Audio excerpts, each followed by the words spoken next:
Life as Ceremony shares personal stories, interviews with inspirational souls, and practical wisdom to help you reconnect with yourself and spirituality.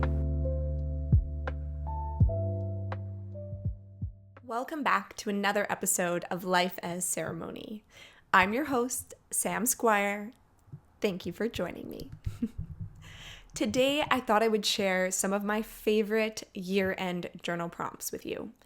These are questions I go over every year. I don't know when I started doing this, probably back in my coaching days. And I don't know if I ever actually really had any coaching days. You may or may not know this about me, but I am an ICF certified life coach. I went into counseling right after that and just never ended up working as a coach. That was never the goal. It was more so taking the courses to then support me in counseling, because I think coaching as a technique is a really beautiful modality. So even in my practice, lots of questions I ask people to help them reflect or learn or integrate the wisdom they're receiving from their own lives. A lot of that actually comes from coaching. So that's where I've derived lots of these questions from, and I still use them to this day because I think they're great. If you are looking for the list of questions, I will share it at some point on Substack or Instagram, so you can find them there. Really, the invitation here is, well, I hope you stick around and listen to what my life was like in 2024, because I'm going to share it.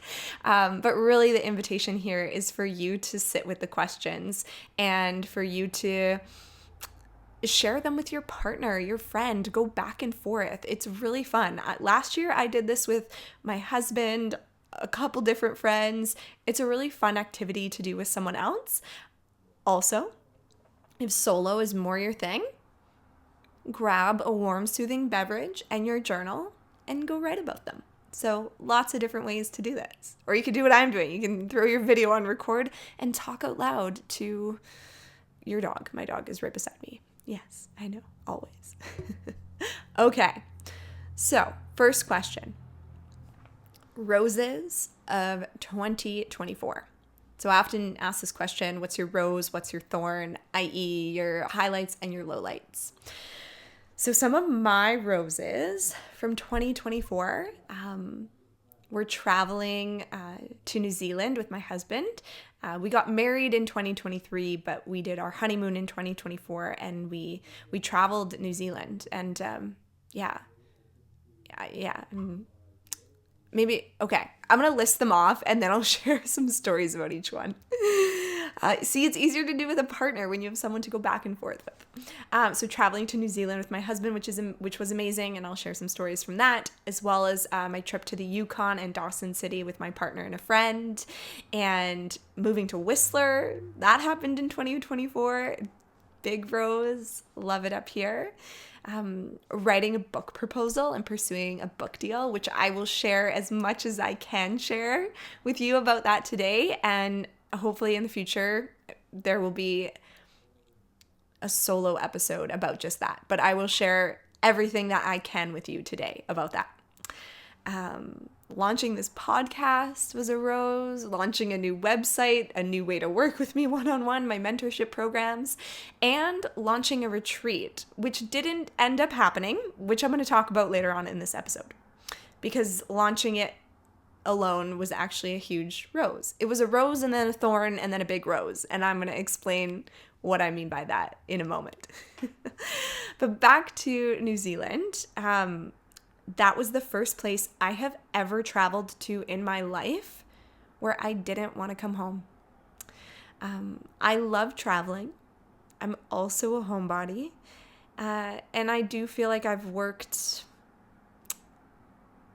hard to create a life that I don't really want to take a vacation from. Especially even right now, living in Whistler, there's honestly no place I would rather be right now. I love it. And when I was in New Zealand, I was like, I don't even want to go home. Like, I love it here. Here kind of feels like home. And so actually traveling to New Zealand, and it was March 2024. Yeah. that's part of what inspired our move to Whistler. Because we were talking about, is it possible to move to New Zealand? Let's just stay. Let's just get someone to ship us our dog and we'll be okay.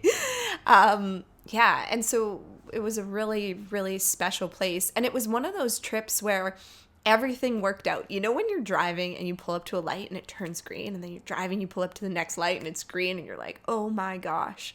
And it's just awesome. That's what the trip felt like, from on-time flights to rental cars to places we had booked to stay to the places we explored, and what we did was amazing. There was a lot of serendipity on the trip as well. Lots of signs from Creator, and even my husband, like, I was pointing at every license plate every 10 seconds because there were angel numbers everywhere. And even he was like, okay, yeah, this is real. And this is getting weird. Like, what's going on here? And I guess one moment of the trip. Okay, well, so we started off in Auckland, which is a really cool city to explore.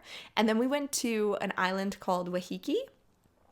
Not Waikiki, Wahiki. It's not Hawaii, it's New Zealand. And for anyone who lives in Vancouver or is familiar with Vancouver or BC, Wahiki Island was like Kelowna on Bowen Island. It was amazing scenery and just absolutely gorgeous, but then filled with wineries and restaurants, and it was really incredible. From there, we went to more the center of the North Island, and we did an incredible hike called Tongariro. If you are a Lord of the Rings fan, that is where they shot Lord of the Rings in New Zealand, and we did it took us, I can't remember I think it took us 6 hours, but online it says 8 hours. It's a full day, and that's 6 hours of just hiking. Like, you have to get a shuttle to the hike and then do it. And I don't know, maybe at the time I air this episode, I'll share some photos to accompany it, because it was just such an epic hike, and a highlight of the trip for me for sure. And then we went down to Wellington, which is the capital, which was a really, really cool city. And I learned that Wellington is the windiest city in the world, which I thought was really interesting, coming from Winnipeg, where I was born and raised, because Winnipeg is a really windy city. And I learned that fun fact about Wellington. It's something I loved about New Zealand, and I'm thinking of this now because Wellington, we went to an incredible museum there, is just how alive the culture is there. Even a friend of ours who we visited when we were down there was sharing, like, and you see it everywhere you go, how the Maori language, their indigenous language, is incorporated everywhere. And it's really common and really normal. And they even, our friend, who we visited, said that their kids are learning Maori in school. They're learning the indigenous language of New Zealand. And to see that and their ways of living and being, in my opinion, a lot more embodied, this slower, more intentional way of life, was really beautiful. And I'm not saying that it's perfect or that colonization doesn't exist there. It does, but it did feel, for me, it felt a lot different than Canada, and it was really interesting. After Wellington, we flew to Queenstown. This was the moment where we flew in, and I was like, this is New Zealand, or like, this is why I'm here. Just the mountains, the scenery, something about it just clicked. And I remember we were just totally awestruck by this environment when we were landing, when we got off the plane. And my partner loves to take photos when we travel, and he really wanted to go catch the sunset, and we were landing in the evening, so we booked it to our Airbnb, dropped off our stuff, grabbed the camera, and then wanted to drive the coast for a bit and then find a nice place to take some photos of the sunset. And I was looking up on my phone what time the sun sets at, and it's I start like screaming. I'm like, babe, you're not gonna believe this. He's like, what now? I was like, the sun sets at 8:08. He's like, what does that mean? And I'm like, it's the sacred number, 808. And it was just moments like that. There was just so much alignment and serendipity. And that first night in Queenstown of just landing there, driving and taking some photos was a highlight of the trip for me. And again, just this felt sense of home. And I kind of felt this way actually on the hike in Tongariro, where I had this moment where I've been there before. And so depending on your belief system, or if you believe in past lives, which I do, I think that something I've started to notice when I travel, or even before I travel, what places I'm being drawn to, there's a soul connection there of a place, of lands I've walked before in different lifetimes. And I don't know, maybe you feel that connection I'm talking about, but don't believe in past lives, which is okay too. And maybe you relate in the sense of feeling a deep soul connection to certain places you've traveled or lands that you've walked. So New Zealand was totally that for me. And the feeling I had in New Zealand, and some connection with creator, connection with the divine, even connection with my own creativity. I feel that similar connection when I'm in Whistler. And my partner could relate in the sense of his nervous system feeling a lot more calm and relaxed in Whistler, and he felt that way in New Zealand. And yeah, it got the conversation started of, what if we have a Whistler adventure? You know, we're not here forever. I wish, maybe. I doubt it. I think we're probably here for a short time, but I'm gonna soak up every moment of it, because I feel very fortunate to be here right now, and I absolutely love it. So yeah, New Zealand kind of inspired, got the wheels turning with that conversation. I think that was it about New Zealand.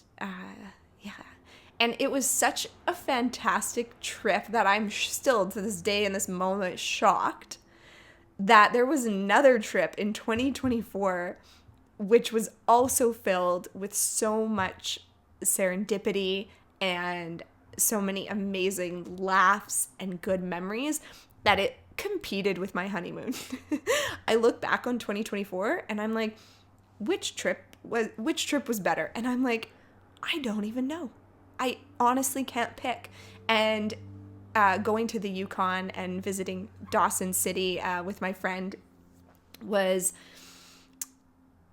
like an unforgettable experience. And it's one that I've thought back to so many times throughout this year, of just constantly being reminded of certain memories or things we laughed about. I'm trying to think of stuff I could share. I think we visited the Yukon in the summer in June. Yeah, I think it was June. It was right before the summer solstice. The longest day of the year. And when you are that far north, the sun sets at around like midnight. When we were as far as Dawson City, which is a northern city, Whitehorse is the city you fly into. We drove up to Dawson for a couple nights. And so Dawson being so far north, the sun was setting at like 2:45, 3 a.m. I think, no, around 2. And then it would go down for a couple hours and then it would be back up. It was the most incredible experience. And I'm actually going back to Dawson in May, which I will get to later in this podcast, which has to do with the retreat and the thorn rose situation.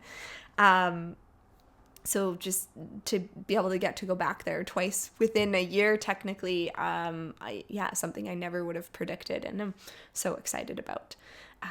What's a story I could tell you from Dawson? Okay. If you've been to Dawson or you know much about Dawson, you're probably aware of the sour toe cocktail. So there is a bar where you can go do a shot with a human toe in it. Yes, you heard that correctly. And yes, I did try it. You have to. It's like the initiation drink to Dawson City. You don't go to Dawson City and not do the sour toe shot. It's is part of the process. You even get a little certificate signed with your name, the whole thing. There's a captain there. He gives you the shot. Your lips must touch the sour toe. There's a quote to go along with that. I can't remember it in this moment.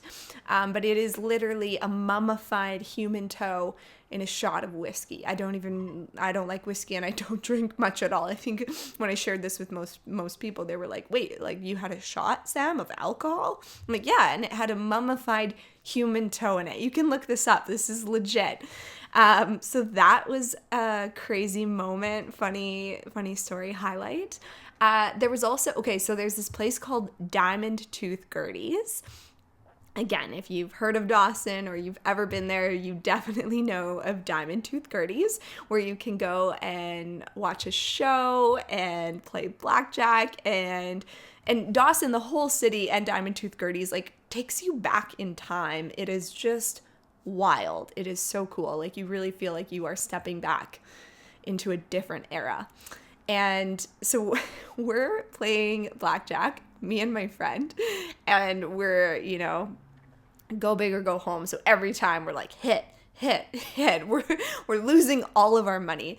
And there's a man next to us, and we were chatting with him, and he's very kind. And he gave us some chips to play with. And you do have to pay money for these chips. And he was sharing his chips with us, and he goes, "It's just clay." Me and my friend had a moment later when it comes to, money and sharing, and it's just clay. So now we sometimes say that to each other. And then when we went and sat down after we played blackjack, we later found out that that guy was from the gold rush, and I don't know if I should say his name. I don't know. He's probably not listening to this. If he is, hi, Chris. His name is Chris Dumont. Anyways, we found out that he was part of the gold rush, and he was on the show, The Gold Rush. And we had no idea, and we were just playing blackjack next to him and a bunch of other people. So that was pretty funny. Yeah. Okay, so those are the highlights, and then moving to Whistler, and then the other stuff I named that was more business related, I think we're going to get into throughout some of these other questions. So 16 minutes later, that's question number 1. Don't worry, it's probably the longest question. These ones will speed up. Thorns of 2024. So what are your lowlights? For me, so I have ENT dysfunction. My eustachian tubes collapsed a couple years ago. I was not born this way. There was an unfortunate event that happened when I was sick and congested, and a friend of mine was in town visiting Vancouver, BC, and we drove up to Whistler and went up the gondola, and going through that elevation with congestion, my eustachian tubes collapsed, and my body could not dispel the mucus for 2 years. And it's better now. It's still something that I'll forever have to deal with. I'm really grateful that I, at this point, didn't need surgery. It was super, super, super close. And just there was a day I lost my hearing for 24 hours, which was very scary. And yeah, I don't know. I find it difficult to explain ENT dysfunction or to talk about it, because I'm trying to think of something maybe people could relate to, but imagine having maybe water stuck in both of your ears and it being 10 out of 10 so bad, and then it being that way for 2 years straight. Like, it impacts your hearing, it impacted my sleep for 2 years, and just being one of my 5 senses, and my head, my head felt like a bowling ball for 2 years. I tried everything. Trust me, you have absolutely no idea. Every specialist, every practitioner, every modality, every machine, everything you could ever think of, I've tried it. And things are better now. The 3 things that were most helpful for me were osteo appointments, a chiropractic technique called the Muncie technique, and also a CVAC machine. Those 3 things were the most helpful and got me to where I am today. And where was I going with? I'm just explaining ENT dysfunction here, or what I dealt with. I had the biggest flare-up of my life in January 2024. So not only was this something I dealt with in an extreme way for 2 years, I still deal with it today, but it's been better since the fall. And like we were so close to having to completely cancel New Zealand and our honeymoon. And as amazing as that trip was, I was also simultaneously in a lot of physical pain and in tears every single flight we had to take, because any time going through elevation was excruciating. And yeah, so I think I'm going to leave it at that. On top, other lowlights, I think it was mostly health related. I've had shingles 5 times in a couple of years, maybe even more than that. And then just some other health related stuff. So those would be my lowlights. But yeah, I just have to reiterate, January 2024 was the worst flare-up of my life. Like, it was so completely unbearable. And we didn't know we were going to New Zealand until like a couple weeks before. It was a shit show. I'm going to leave it at that. Okay, great. Okay, next question. 2024. Things you are proud of or accomplishments. So I'm going to do what I did with the roses. I'll give you the list and then I'll go into each one a little bit. So I'm really proud of writing a book proposal and applying to a major publisher through a contest and receiving the very first honorable mention. I'm really proud of not giving up on that book proposal. Yeah. I'm really proud of launching that retreat. I'll tell you the retreat story here. I'm proud of launching this podcast. I'm proud of launching the new way to work with me, one-on-one mentorship programs, my new website. I'm proud of running a sub 140 half marathon. That's been on my list of goals. I haven't run in, 8 years? I can't remember. But I've always had 2 goals, and one was to run a sub 140 half marathon, and the other one is to run a race and pet every single dog on the course. So I still need to do that. But I want like a GoPro. I want to document that experience. Yeah. Okay. So I've known that I'm to write a book for a while. And for me, it was more of this soul calling of, and I'll do a whole episode about this at some point. But for me, writing a book was like an invitation from Creator. There was one day where I saw this white feather like writing, and it was over my body, and I knew I was writing a book. And I probably knew even before that, but that was when I really became conscious of what I need to start doing and put effort into. I often describe aspects of my work or my career in this way, where I don't feel like I'm choosing it. It's choosing me. And it often feels like this invitation of like to a party that my soul is meant to go to, and I got to do it. So anyways, 2024 was the year where I leaned in regards to be sharing more publicly about that, about writing a book and working on a proposal. And so, yeah, when I was shown this invitation from Creator, I guess you are going to get a bit of the story right now. I was shown a contract and working with a publisher, and yeah, and so I just kind of listened. Like, it's that simple for me. And if anyone listening to this is writing a book, there is the question of, do you want to self-publish? Do you want to work with a publisher? And I always ask people why. I think a lot of people are like, I want to work with a publisher, but they don't really know why. And there's also a lot of benefits in self-publishing. You have full creative control over that process. For me, my answer was very simple, and it was an intuitive thing around following what was being shown to me.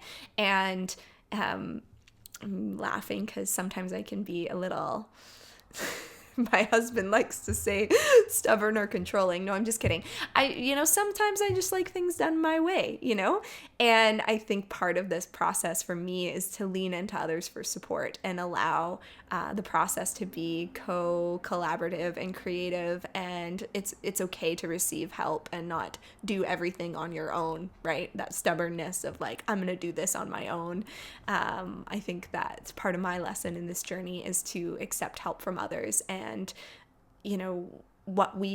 any creative project, whenever you're working with anyone, what you create together is beyond either one of you. And that's, what I had, that's how I felt and feel about this book. And so anyways, I applied to this contest. First 3, top 3 winners get publishing deals. I basically got fourth place. I got I'm reading the list and I see like first place, second place, third place, and then it's honorable mentions and it's my name. And honestly, for 24 hours, I was really gutted. My poor husband who had to deal with me, I was really gutted. And I very quickly went from feeling gutted to feeling very grateful. Then I recognized, wow, this is a huge accomplishment. Even finishing a book proposal is an accomplishment worth celebrating, let alone applying to a contest, let alone receiving an honorable mention. And to think of over 100 people applying and not everyone even receives that recognition. I shifted into gratitude very quickly. And then, I was and I still am very proud of myself. And I could never have done this without my friend, my editor, Caitlin Vitt, who I'm going to share more about later. Okay, launching a retreat. It's a good one. Okay, so part of why me and my friend went to the Yukon in the summer was to check out some locations for a retreat in the fall of 2024. And we found the perfect spot. It's beautiful. It's incredible. We are going to be offering this retreat now in 2025. It was. So then we had to act pretty quick because there were only a few months between when we visited the location and then September, which is when we wanted to offer the retreat. And I'm so proud of us for working as hard as we did to put everything together. From, this was a bigger feat than either one of us have ever done before. And it's been years since I've run an overnight retreat. I used to run them in Manaki, Ontario, 2017. And so it's been years since I've done that. And this still felt a lot bigger, in terms of the Yukon and the logistics and people flying in for something like that. And we worked really hard and we put it out there and we got a huge response. And then unfortunately some people had to pull out and fairly last minute, and it brought our number down to a number which we couldn't sustain to put on the retreat. And then in addition to that, I found out I was moving to Whistler right before. And then in addition to that, Air Canada was going to go on strike the same weekend of the retreat, and it was just really not feeling in flow and in alignment, and we knew it was a no. All of a sudden, what felt like a big yes was feeling like a no. And I think it was really challenging. I think the most challenging part for me about that was I know, and now I know for sure, but I know that we didn't misunderstand the yes that we received from Creator, from the universe, of you're meant to do this. And I think sometimes for myself anyways, when I'm channeling or using my intuition or following my intuition, when something doesn't work out, it feels like a shake to my system because I really rely on and trust my intuition. And when that's something in question, it really shakes me. And I saw us running this retreat, and I still do. And I think that when it first happened, I by no means felt like a failure or like it was a failure at all. I never felt that way. I think we learned so much from the experience of putting it out there into the world.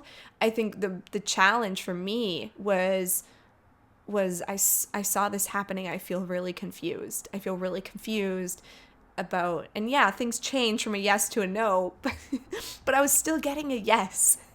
And so I didn't understand what was happening in the physical realm of something physically not working out that intuitively was still such a big yes. And I'm like, what does this mean? What does this mean? And so thankfully we were able to pivot and we were able to shift that retreat to the fall of 2025. So that is still going to happen. I have absolutely no doubts in my mind that that will come to fruition and everyone who is meant to be at that experience will be there. Maybe you're even listening to this and you're going to be someone who's there. That would be incredible.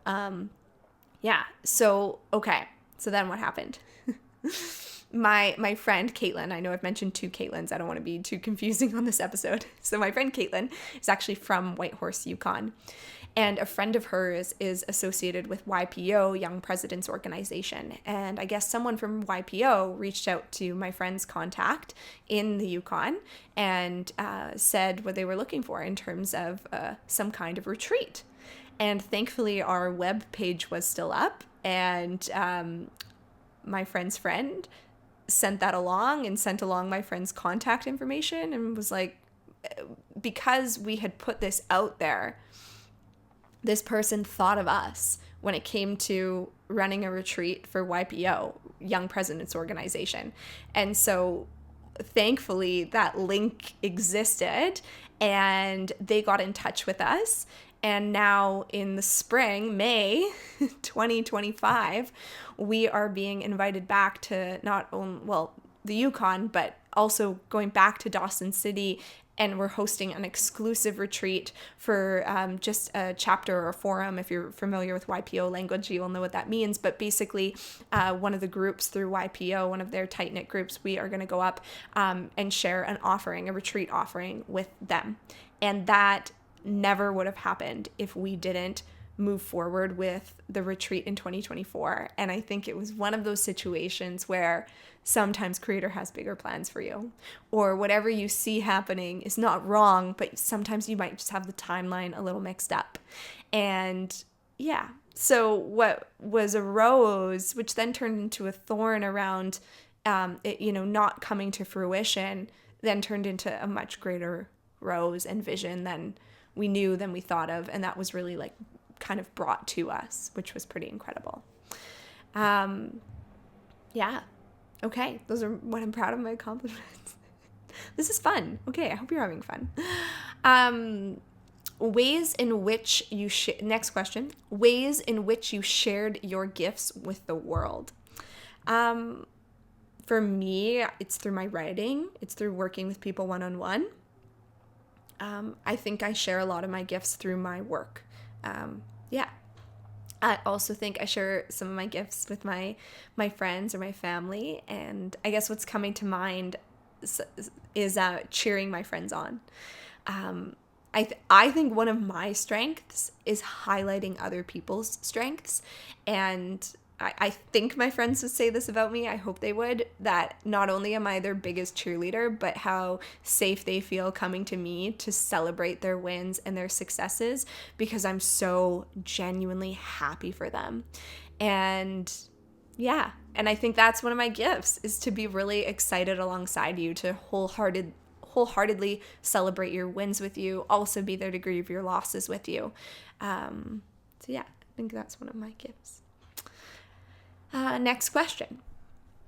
What are some things you learned about yourself? Okay. I was gonna say I learned that I have more stamina than I thought. And I don't mean about running, I mean about like life. But I think it's not that I have more stamina than I thought. I think it's that my stamina could return. I think I had this kind of stamina and energy when I was younger, maybe in my early 20s, or like late teens, early 20s. And then I like cocooned for a while and just kind of didn't have the same stamina that has been showing up in my life in 2024. And one thing I really relate it to is following my truth. I think that when we're following our truth, we have so much more stamina than we think we do. Burnout is a real concern, and sometimes I think about, the past few weeks for me in relation to what's going on with the book proposal, the podcast, the website, the programs, then not to mention like my personal life, and there's a lot going on, and I don't feel burnt out at all. And I think that it's because I'm leaning into authenticity and following my truth. And I think when we do that, we have so much more stamina than we think. And yeah, 2024, I felt like I had pretty good stamina. So that's what I learned. What are you most grateful for? I haven't talked much about him yet, but I'm very grateful for my husband. He just loves me and supports me unconditionally, and he is one of my biggest cheerleaders and someone who I always feel very safe to celebrate my wins with. And yeah, he's a great guy. He's going to be coming on the podcast. Don't worry. I'm so grateful for our dog. I am just obsessed with our dog. He is the love of my life. I'm sure you already know this. I could probably talk for hours about how much I love our dog and how much how he's changed our life. He's still sleeping right beside me like the perfect sweet little baby angel that he is. We love him so much. I'm grateful for my friends and my family. I'm really grateful for my clients and online community, you know, whether it's on Substack or Instagram. I'm grateful for community.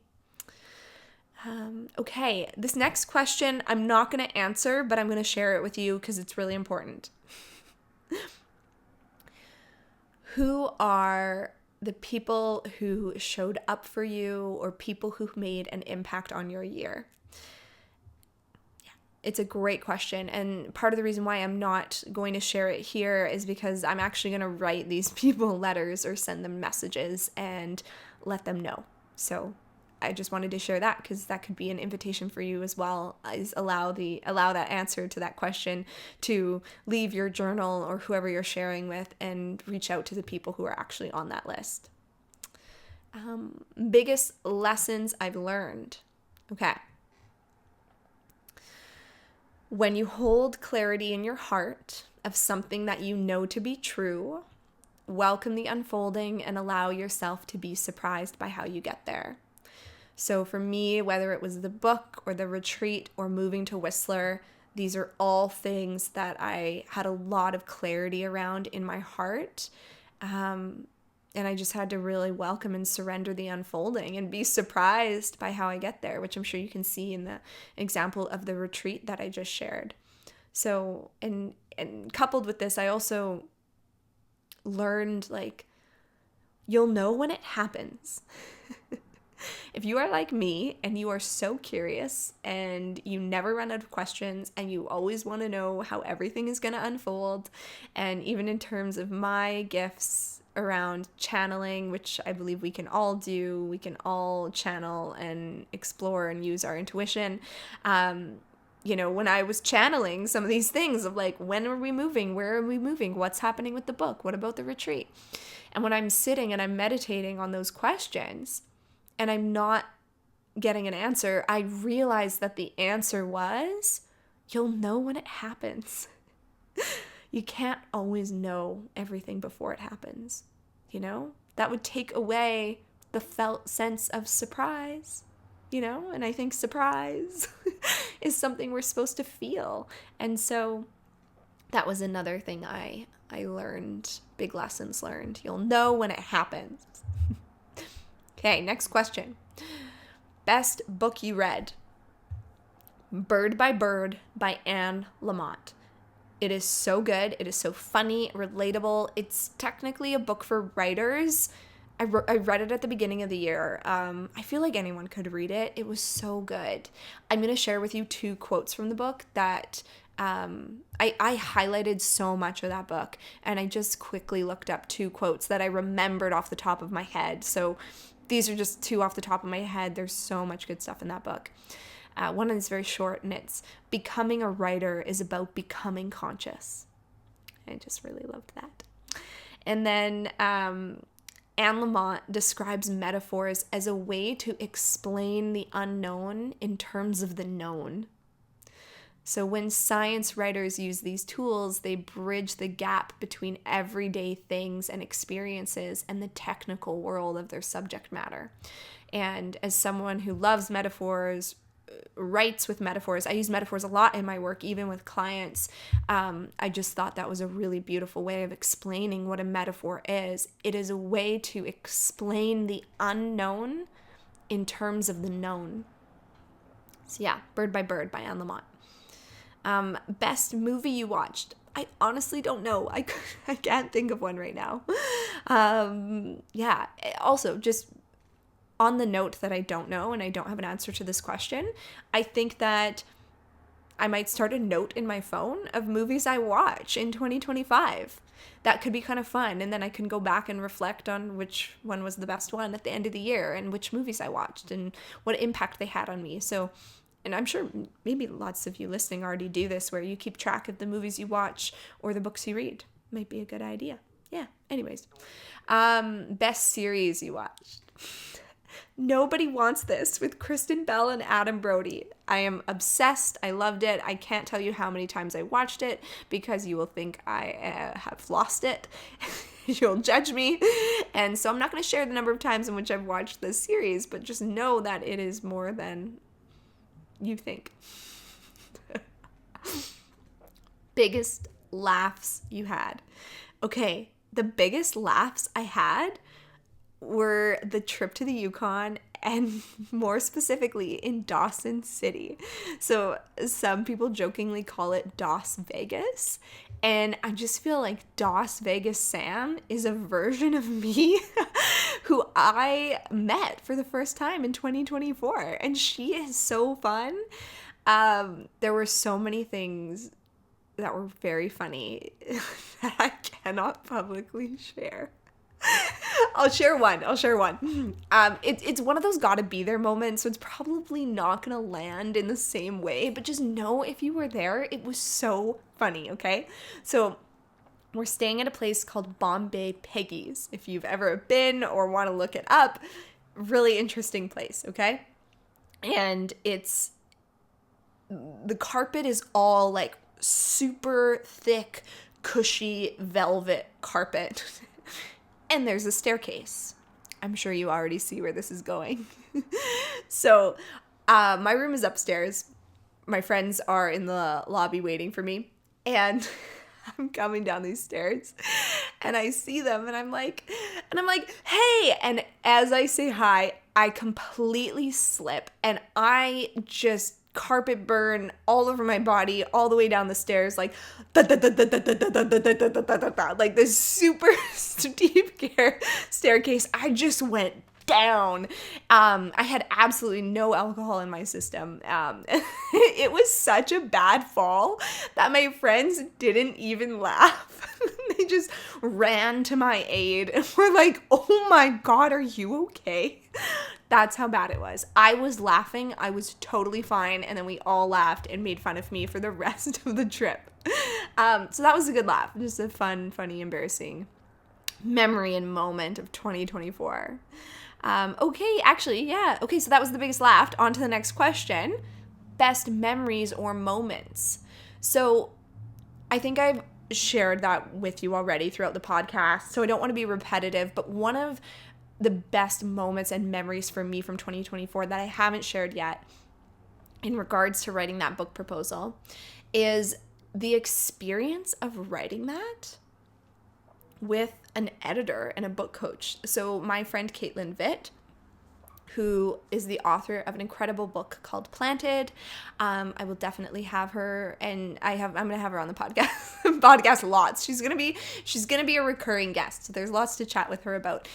She's a freelance writer and editor, and she supported me with my book proposal, and so she was my editor, my coach, my everything. As she is on most days because we're really close. But writing that book proposal was so transformational. It's so hard to explain. For me, it almost actually felt like therapy. I would go in and see her comments, and she would ask me questions that would like bring me so much deeper into connection with myself, deeper into the connection of what I'm sharing and bringing forth into the world in my book. And yeah, like I still don't have the words, and maybe one day I will, but it was just a very transformational experience. It was so healing. It was so expansive, and I couldn't have done it without her. So yes, she will definitely be getting one of those text messages. I'm so grateful for the impact you had on me in 2024. So that was this pretty special memory and moment that I will remember forever. Next, 2 more questions and then we're done. Wow. Okay. Next question is biggest adventures. I do feel like I've very much answered that throughout this episode, just in regards to those trips, moving to Whistler, even the business adventures.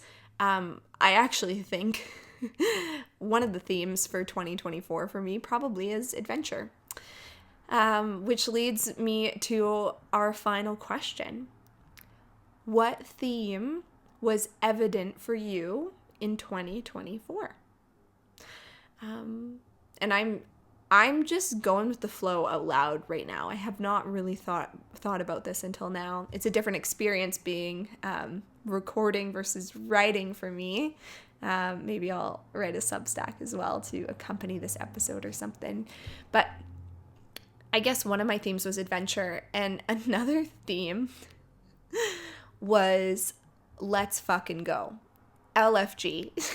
If you're a friend in my life, you've probably heard me say LFG throughout 2024 because, I mean, for me personally, this was a really big year, and not all of my years look like this. Not all of my years look like this. I think that this was a huge theme for 2024. And what I mean by like, let's fucking go is because it's so funny because I never thought or considered myself a writer. I also never thought of myself as a runner.